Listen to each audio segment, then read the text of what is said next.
Halo, pada kesempatan kali ini saya akan membahas tentang bagaimana cara memilih keyword untuk produk Anda, gitu kan. Jadi, apakah keyword itu sudah sesuai dengan produk Anda atau belum?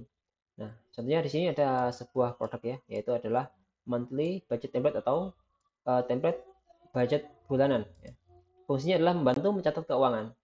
Ya, jadi kita harus menganalisa dulu ini produknya itu fungsinya apa dan juga efek emosionalnya apa. Yang pertama adalah fungsinya adalah membantu mencatat keuangan. Kemudian efek emosionalnya apa? Nah, ini ada pertama tahu ya kenapa uang habis terus. Bisa menabung lebih banyak, mengatur uang agar cukup sebulan, tahu borosnya di mana dan lain-lain ya ini ya. Bisa melacak keuangan dan lain-lain. Nah, setelah tahu fungsi dan juga emosional dan juga fungsi emosionalnya, itu kita bisa cari keyword, kemudian kita pastikan bahwa produk kita itu menyelesaikan masalah atau intent dari user. Nah, ini adalah contoh keywordnya, saya sudah carikan ya.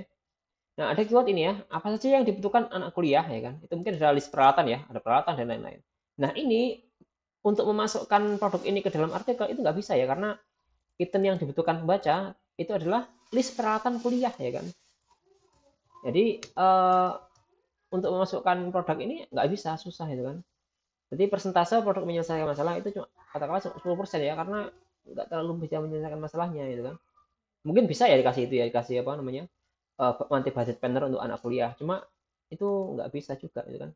Agak sulit. Jadi ini sebaiknya diakhirkan ya kalau misalkan punya konten, perencanaan konten, keyword ini ditaruh di akhir-akhir saja.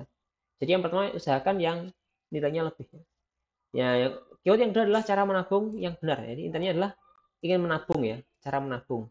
Nah, cara menabung, nah berarti ada tips menabung ya. Jadi kalau misalkan keywordnya cara menabung, yang dibutuhkan baca adalah tips menabung ya. Nah, tips menabung itu di dalamnya ada mencatat pengeluaran dan pemasukan. Dan ini porsinya tinggi ya. Jadi apakah produk ini bisa menyelesaikan masalah orang ini? Ya bisa insya Allah ya. Cuma 50% ya. Jadi nggak banyak. Kemudian yang selanjutnya adalah keyword menabung untuk beli motor. Nah, keywordnya ini yang dibutuhkan adalah tips menabung juga. Gitu kan. Di dalamnya ada mencatat pengeluaran dan pemasukan.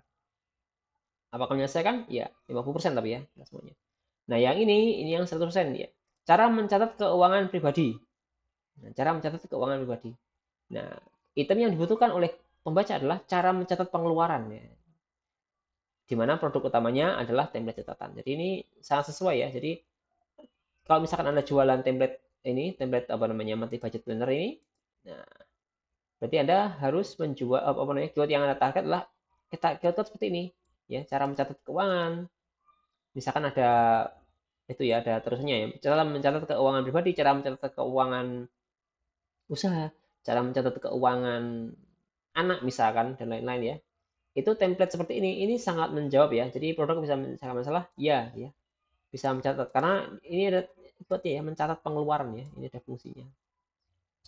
Kemudian yang terakhir adalah keyword kenapa uang habis terus ya kan. Ini adalah kenapa uang habis terus.